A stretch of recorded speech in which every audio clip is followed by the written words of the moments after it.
C'est l'heure de votre journal sur Radio Nord, présenté par Maël Manomba. Radio Nord, il est 16h. Assalamu alaikum auditeurs de Radio Nour, voici votre journal, la première édition de la semaine. En titre, nous parlerons de la tournée provinciale du directeur de cabinet du chef de l'État présent dans la province de Logoué-Lolo. Notre correspondant Djibril Wanya nous fera le point sur place. Nous parlerons aussi du nouveau code du travail jugé dangereux pour les syndicats de travailleurs.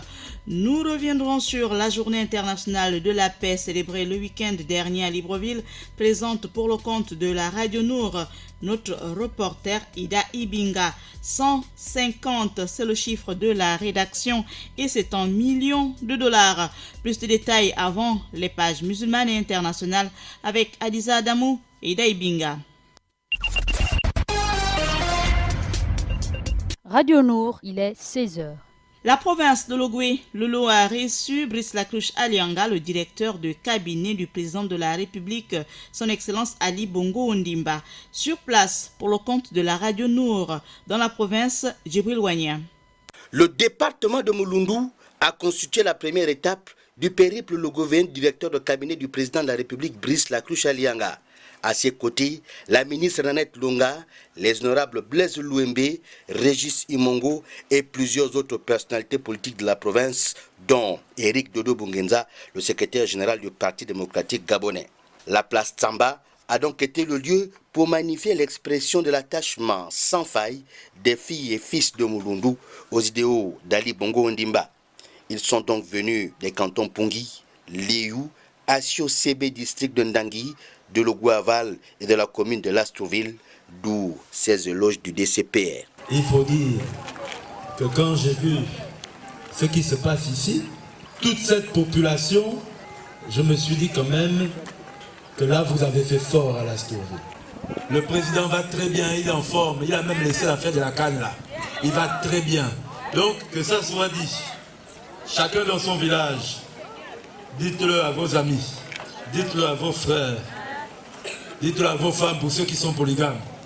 Et il m'a dit, tu vas le dire à Lastrouville et à Koulamoutou, parce que ce sont mes endroits. C'est là-bas où moi je vais aller, parmi les premiers endroits du Gabon où je vais aller. Et quand je vois ça, en son nom propre, au mien, malgré le soleil, malgré mon accent au Tangani, je dois vous dire à tous, Maboueke, Maboueke, Maboueke. Rappelons que comme dans le Wellington, ce fut la remontada en Logoué-Lolo. C'est la fidélité sans partage. Merci à Djibril Wanya, toujours présent dans la province de Logoué-Lolo.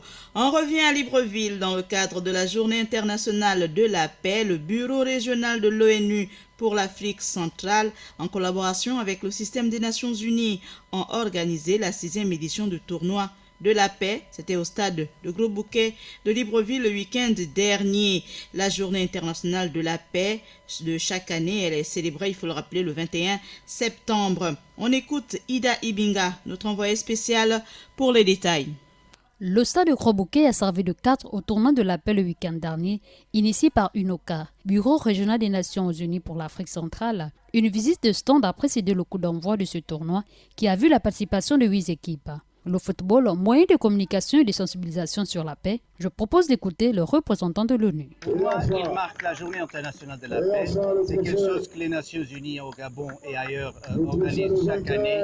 Et nous sommes très fiers de voir les gens se rassembler, les différentes équipes qui ont participé au tournoi. On voit que chaque année, ça devient plus intéressant et plus attractif, ce qui est l'objectif de voir les gens ensemble.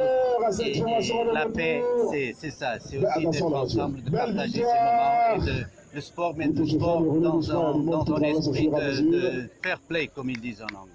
Ensuite, je propose d'écouter M. Iwangu Justin, représentant la Fédération de la paix au Gabon. Je représente la Fédération pour la paix universelle. C'est une organisation internationale. Nous travaillons avec le Conseil économique et social de l'ONU et nous avons pour but de promouvoir la paix à travers le monde par des conférences, en soutenant la bonne gouvernance, le leadership, l'éducation du caractère et l'unité familiale. Donc la paix ne peut se construire qu'à travers la famille, parce que la famille c'est la base de la société. Ainsi, si la famille est en paix, donc si chaque famille est en paix, alors le monde peut être en paix. Et comme je disais au départ, c'est une organisation qui est dans le monde entier, dans plus de 194 nations. Et nous avons une activité que nous menons chaque année, Peace Route, la route de la paix, donc où nous sensibilisons chacun de manière à comprendre que la paix n'est pas un slogan, mais plutôt un comportement. Donc nous devons changer des mentalités, déjà déjà dans la famille, particulièrement avec notre partenaire, donc notre épouse, avec nos enfants. Voilà. Et c'est ce comportement-là que nous avons dans la famille que nous amenons hors de la famille. Donc pour que nous ayons de bons citoyens, il faut déjà que nous ayons de bonnes familles où il y a l'unité, la paix. Donc voilà un peu en gros sur quoi nous travaillons et nous organisons des sommets à travers le monde. En 2018, on était au Sénégal avec le président Macky Sall et avec les députés, donc sous l'égide de HIPP, donc la Fédération internationale des parlementaires pour la paix. Nous impliquons les parlementaires à voter des lois qui vont dans le social, dans la protection de la famille, dans la protection de la femme, afin de mettre à musique un peu l'unité familiale. Place à présent au tenant du titre, les vautours de force de police nationale, le lieutenant Bouquet, capitaine de l'équipe de vautours de la police. C'est un sentiment de satisfaction pour nous, vu que l'année dernière nous avons perdu cette compétition en finale et aujourd'hui nous sommes très ravis de pouvoir la récupérer. Le secret de l'équipe c'est l'entraînement, c'est de conserver son corps. C'est vrai que c'est un peu compliqué avec le travail, mais on fait tout pour pouvoir avoir une bonne hygiène de vie. Enfin, je propose d'écouter le capitaine Nzé Otogo Armel représentant les finalistes malheureux, la gendarmerie nationale. Bon, on ne peut pas dire quelque chose n'a pas marqué. Du moment où on perd au tir au but, on a perdu au tir au but, ça peut arriver de rater un penalty et c'est tout. Je crois qu'on n'a pas démérité. On n'a pas démérité. Oui, le quorum a été atteint. C'était votre envoyé spécial Ida Ibinga pour le compte de Radio Nord. On dit merci Diboti à Ida Ibinga, notre reporter. Le nouveau code du travail, jugé dangereux par les syndicats de travailleurs, 13, c'est le nombre des syndicats de travailleurs pour la plupart du secteur privé. Il boude l'application du nouveau code de travail révisité récemment, considéré comme très favorable aux employeurs. Durant la session de restitution organisée à Libreville et à Port-Gentil récemment, les partenaires sociaux ont estimé que le code de travail qui est censé protéger l'employé va désormais l'asservir. Sous la houlette de l'Organisation nationale des employés du pétrole, l'ONEP, les 13 syndicats ont annoncé une grande mobilisation le 27 septembre prochain à Port-Gentil, capitale économique, pour dire, je cite, non à l'esclavagisme professionnel et à l'aliénation des droits. Fin de citation. Les syndicalistes ont sollicité une concertation tripartite, gouvernement, employeurs et employés, pour acter un certain nombre d'amendements qu'ils ont apportés pour améliorer cette loi qui pourrait rentrer en vigueur très prochainement. Le président de la République, son Excellence Ali Bongo Ondimba, par ailleurs président du Conseil supérieur de la magistrature, présidera le 24 septembre prochain la cérémonie de prestation de serment de 9 juges constitutionnels nouvellement nommés pour certains et confirmés pour d'autres le 7 septembre dernier. Les deux chambres du Parlement bicaméral, donc l'Assemblée nationale et le Sénat, assisteront, comme il est d'usage, à cette cérémonie. Les juges constitutionnels ont été nommés pour un mandat unique, non renouvelable, de 9 ans. Le Gabon, premier pays d'Afrique à recevoir une contribution financière pour la préservation de sa forêt. 150, c'est le chiffre de la rédaction. Il faut savoir que le Gabon recevra de la Norvège 150 millions de dollars sur 10 ans pour ne pas détruire sa forêt.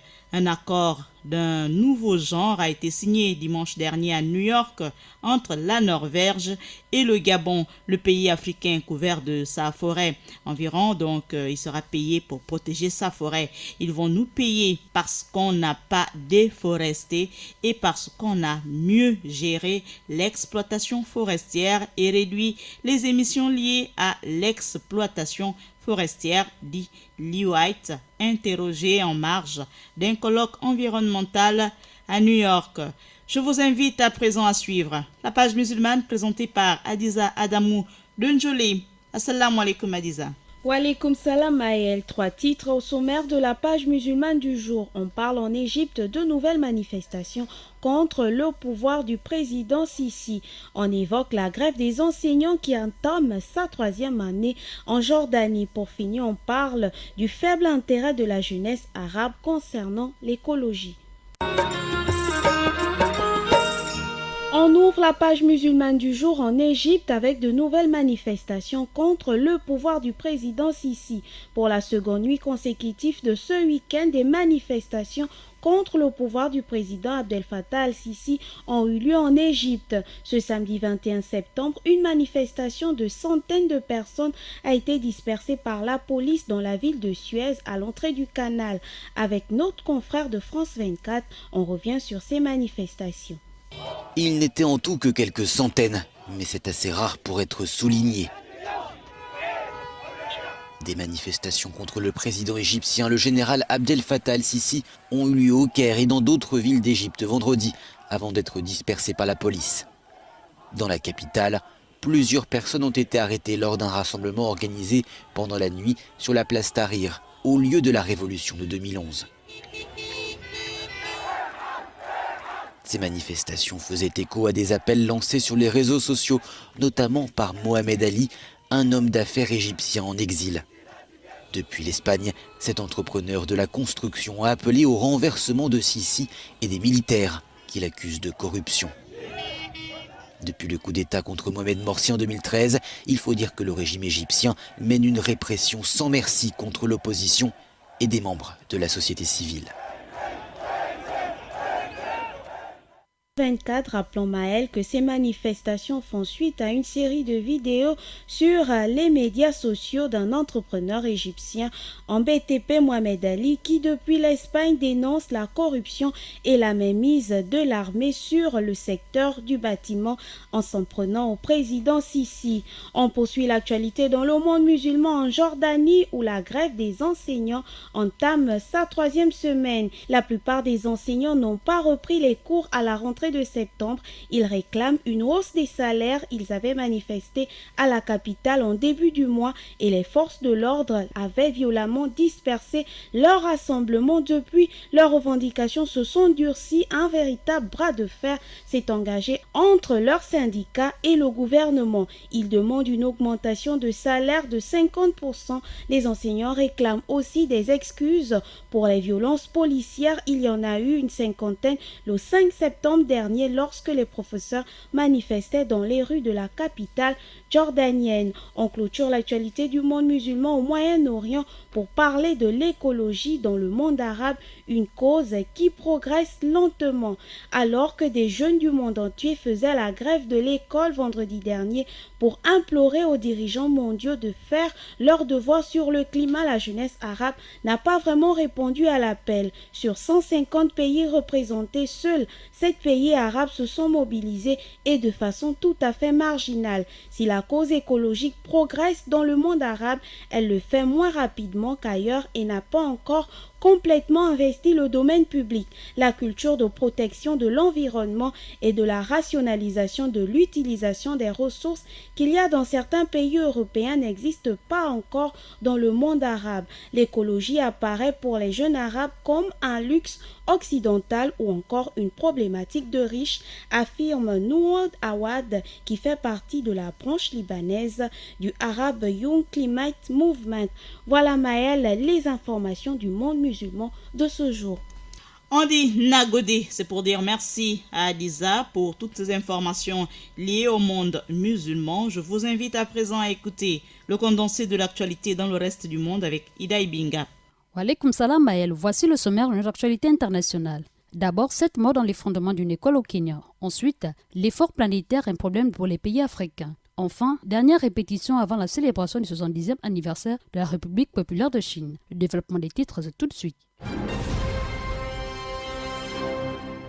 On démarre notre actualité internationale en Afrique. Au moins 7 morts et des dizaines de blessés ont été enregistrés après l'effondrement d'une école à Nairobi. 7 enfants sont morts après l'effondrement d'une salle de classe dans une école primaire de Nairobi, la capitale kenyane. La structure en bois de l'école précieuse Talent Top School s'est effondrée quelques minutes seulement après le début de cours de la journée du lundi 23 septembre 2019.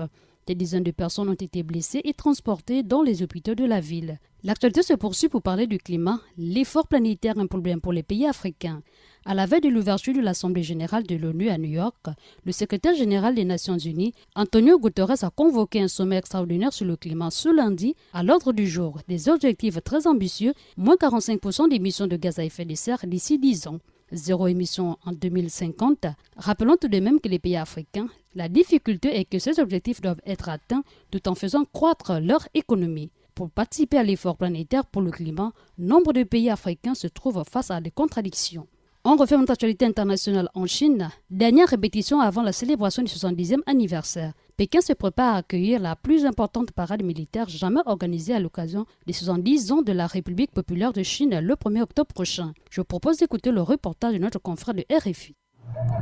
C'est d'abord un ronronnement lointain, bruit de moteur venu du côté de la place Tiananmen. Des policiers par l'avenue Dongse Sud, nous sommes à l'intérieur du premier périphérique, 19h30. Un mur de téléphone portable se tend face à la nuit à une centaine de mètres, les phares des véhicules kaki avancent. Parmi les badauds, des initiés, des résidents attirés par le spectacle et d'autres qui sont tout simplement coincés là. Zhao Zhengying, livreur. J'habite au sud du 3e périphérique, mais je suis coincé ici. Du coup, je vois les chars qui passent là-bas. J'ai de la chance, je ne pourrais sûrement pas approcher de la place Tiananmen le 1er octobre. La station de métro la plus proche vient de fermer, la circulation est interrompue et c'est maintenant au tour des lance-missiles des porteurs de drones de tourner au fond de l'avenue. Deuxième week-end de répétition pour l'armée populaire de libération. Cette habitante du quartier en est toute retournée. Regardez, ils arrivent. C'est un convoi, il y en a beaucoup. Je suis très excitée. Elle est belle, notre armée, elle est puissante. C'est impressionnant. Je suis très émue. Je sens bouillir le sang dans mes veines. Ça montre toute notre force. La démonstration de force devrait être à la hauteur du rêve chinois du président Xi Jinping pour ce qui s'annonce comme le plus grand défilé militaire de l'histoire de la Chine populaire. Des parcs, un stade et même des terrains de tennis ont été réquisitionnés dans la capitale chinoise. C'était le reportage de Stéphane Lagarde. Merci Maël, merci fidèles auditeurs, c'est tout pour cette page internationale. Merci Dibot Idaibinga pour ce tour du monde de l'actualité.